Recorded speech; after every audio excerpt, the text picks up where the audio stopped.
স্বামীদের উপর তালাকপ্রাপ্ত মহিলাদের জন্য ন্যায়সঙ্গত ভরণ পোষণ পাওয়ার অধিকার থাকবে। আল্লাহ তাআলাকে যারা ভয় করে, এটা তাদের উপর আরোপিত মহিলাদের অধিকার। এভাবে আল্লাহ তাআলা তার আয়াতগুলো তোমাদের জন্য সুস্পষ্ট করে বলে দিয়েছেন, যাতে করে তোমরা বুঝতে পারো। তুমি কি তাদের পরিণতি দেখোনি, যারা মৃত্যুর ভয়ে নিজেদের ভিটেমাটি ছেড়ে বের হয়ে এসেছিল, অথচ তারা সংখ্যায় ছিল হাজার হাজার। তাদের এই কাপরিচিত আচরণ রুষ্ট হয়ে আল্লাহ তাআলা তাদের বললেন, তোমরা নিপাত হয়ে যাও। এক সময় তাদের বংশধররা সাহসিকতার সাথে জালিমদের মোকাবেলা করল। আল্লাহ তাআলা ও এরপর তাদের সামাজিক ও রাজনৈতিক জীবন দান করলেন। আল্লাহ তাআলা এই ধরনের সাহসী মানুষদের উপর সদাই অনুগ্রহশীল, কিন্তু মানুষ অধিকাংশই এর জন্যে আল্লাহর কৃতজ্ঞতা আদায় করে না। অতএব হে মুসলমানরা, কাপুরুষতা না দেখিয়ে তোমরা আল্লাহর পথে লড়াই করো এবং একথা ভালো করে জেনে রাখো, আল্লাহ তাআলা যেমন সব শোনেন তেমন তিনি সব কিছুই জানেন। তোমাদের মধ্যে থেকে কে এমন হবে যে আল্লাহকে উত্তম ঋণ দেবে? যে কেউ আল্লাহকে ঋণ দেবে সে জেনে রাখে আল্লাহ তাআলা ঋণের সেই অঙ্ক তার জন্য বহুগুণ বাড়িয়ে দেবেন। আল্লাহ তাআলা কাউকে ধনী আবার কাউকে গরিব করেন। আর সব শেষে তোমাদের ধনী গরিব সবাইকে তো একদিন তার কাছে ফিরে যেতে হবে।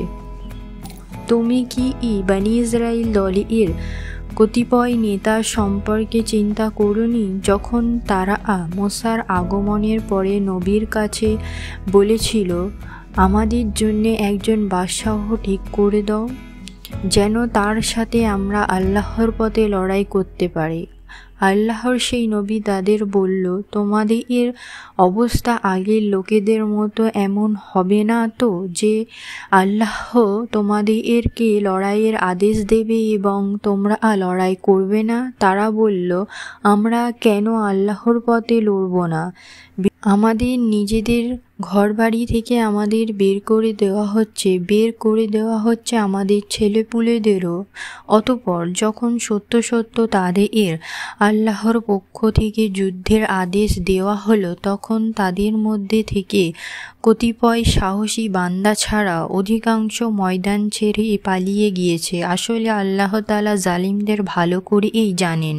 তাদের নবী তাদের বলল, আল্লাহ তাআলা তালুতকে তোমাদের উপর বাদশাহ নিযুক্তি করে পাঠিয়েছেন। একথা শুনে তারা বলল, তার কি অধিকার আছে আমাদের উপর রাজত্ব করার? বাদশাহের অধিকার বরং তার চাইতে আমাদের বেশি রয়েছে। তাছাড়া অর্থ প্রাচুর্য তো তার বেশি নেই। আল্লাহর নবী বলল, শাসন ক্ষমতার জন্য আল্লাহ তাআলা তাকে বাছাই করেছেন এবং এই কাজের জন্য তার শারীরিক যোগ্যতা, জ্ঞান, প্রতিভা আল্লাহ তাআলা বাড়িয়ে দিয়েছেন। আসলে আল্লাহ তাআলা যাকে চান তাকেই তার রাষ্ট্র ক্ষমতা দান করেন। তার ভাণ্ডারে অনেক প্রশস্তি। আল্লাহ তাআলা যাকে চান তাকেই রাজত্ব দেন। আল্লাহ তাআলা প্রাচুর্যময় ও মহাবিজ্ঞ।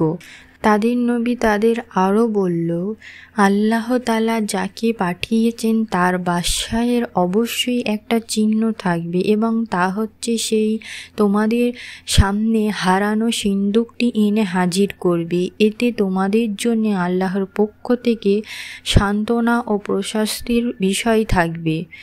তাছাড়া এই অমূল্য সিন্দুক মুসা ও হারুনের পরিবারের পরিজনের কিছু রেখে যাওয়া জিনিসপত্র থাকবে। আল্লাহ তাআলার নির্দেশে তার ফেরেশতারা এই সিন্দুক তোমাদের জন্য বহন করে আনবে।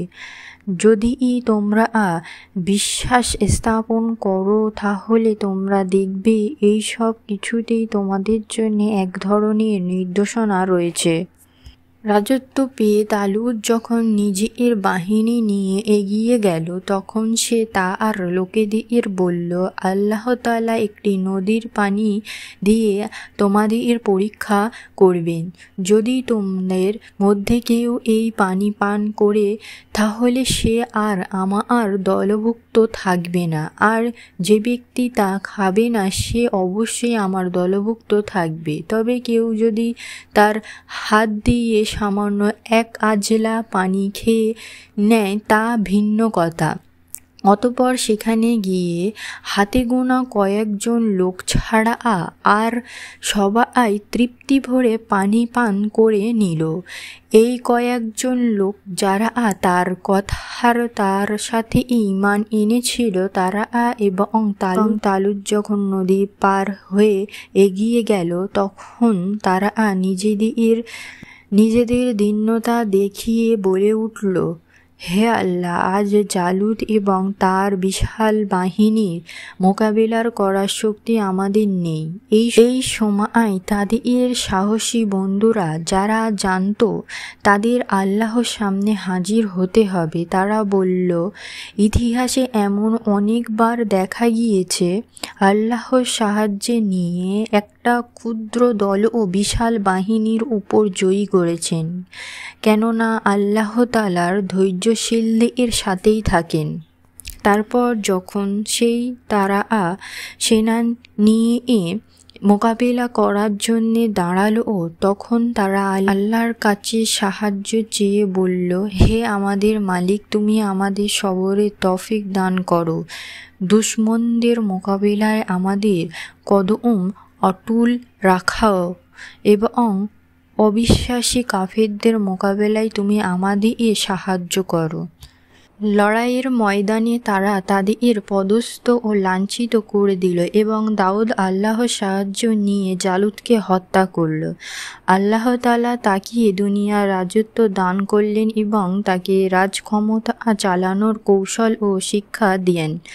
আল্লাহ তাআলা তাকে নিজ ইচ্ছামতো আরও বহু বিষয় জ্ঞান দান করেন। আসলে আল্লাহ তাআলা যদি যুগে যুগে একদল লোককে দিয়ে আরেক দল লোককে শায়েস্তা না করতেন তাহলে এই ভূখণ্ডে ফিতনা ফাসাদ ভরে যেত, কিন্তু আল্লাহ তাআলা তা চায়নি, কেননা আল্লাহ তাআলা এই সৃষ্টিকুলের উপর বড়ই অনুগ্রহশীল।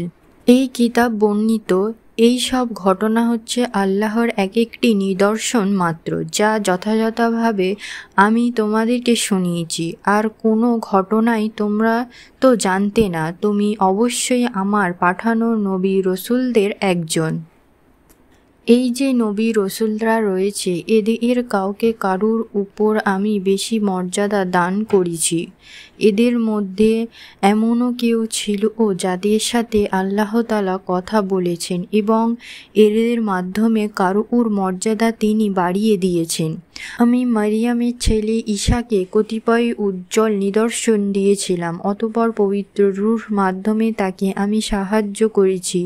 আল্লাহ তাআলা চাইলেন তাদের আগমনের পর যাদের কাছে এই সব উজ্জ্বল নিদর্শন এসেছিল তারা কখনোই মারামারিতে লিপ্ত হতো না, কিন্তু রসুলের পর তারা দলে উপদলে বিভক্ত হয়ে গেল।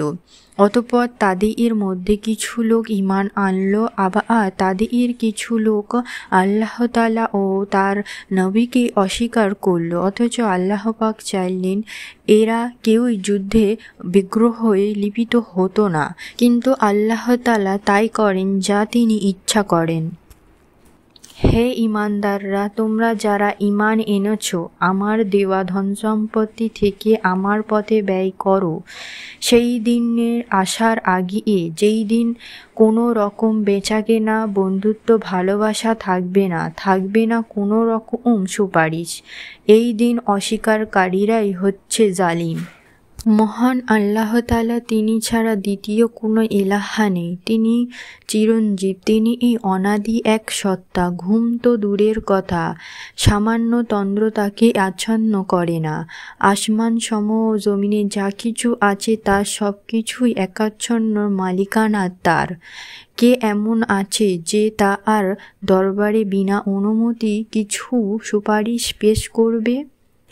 তাদের বর্তমানে ভবিষ্যতে সব কিছুই তিনি জানেন। তার জানা বিষয়সমূহের কোনো কিছুই তার সৃষ্টি কারুর জ্ঞান সমূহের পরিসীমা আর আয়ত্তাধীন হতে পারে না। তবে কিছু জ্ঞান যদি তিনি কাউকে দান করেন তবে তা ভিন্ন কথা। তার বিশাল সাম্রাজ্যে আসমান জমিন সব কিছুই পরিবেষ্টন করে আছে। এই উভয়টির হেফাজত করা আর কাজ কখনোই তাকে পরিত্যক্ত করে না। তিনি পরাক্রমশালী ও অসীম মর্যাদাবান। আল্লাহ দ্বীনের ব্যাপারে কোনো জোর জবরদস্তি নেই, কারণ সত্য এখানে মিথ্যা থেকে পরিষ্কার হয়ে গিয়েছে। তোমাদের মধ্যে যদি কোনো ব্যক্তি বাতিল মতাদর্শকে অস্বীকার করে আল্লাহর দেওয়া জীবন দর্শনের উপর ঈমান আনে, সে যেন এর মাধ্যমে এমন এক শক্তিশালী রশ্মি ধরল যা কোনোদিনই ছেড়ে যাওয়ার নয়। আল্লাহ তাআলা সব কিছু শোনেন এবং সব কিছুই জানেন। যারা আল্লাহর উপর ঈমান এনেছে, আল্লাহ তাআলা হচ্ছে তাদের সাহায্যকারী বন্ধু। তিনি জাহিলিয়াতের অন্ধকার থেকে তাদের ঈমানের আলো বের করে নিয়ে এসেছে। অপরদিকে যারা আল্লাহকে অস্বীকার করেছে, বাতিল শক্তিসমূহের হয়ে থাকে তাদের সাহায্যকারিতা তাদের দ্বীনের আলোক থেকে কুফরের অন্ধকারের দিকে নিয়ে যায়। এরা হচ্ছে জাহান্নামের অধিবাসী, সেখানে তারা চিরদিন থাকবে। তুমি কি সেই ব্যক্তির অবস্থা দেখোনি যে ব্যক্তিকে আল্লাহ তাআলা দুনিয়ার রাষ্ট্র ক্ষমতা দেবার পরেও সে ইব্রাহিমের সাথে স্বয়ং মালিকের ব্যাপারে বিতর্কে লিপ্ত হলো? বিতর্কে এক পর্যায়ে ইব্রাহিম বলল, আমার মালিক তিনি, যিনি সৃষ্টিকুলকে জীবন দান করেন, মৃত্যু দান করেন। সে বলল, জীবন মৃত্যু তো আমিও দিয়ে থাকি। ইব্রাহিম বলল, আমার আল্লাহ তাআলা পূর্ব দিক থেকে প্রতিদিন সূর্য উদয়ন ঘটান। একবার তুমি তা পশ্চিম দিক থেকে বের করে দেখাও তো। এতে সত্য অস্বীকারী ব্যক্তিটি হতভম্ব হয়ে গেল। আসলে আল্লাহ তাআলা জালিম জাতিকে কোনো পথের দিশা দেন না।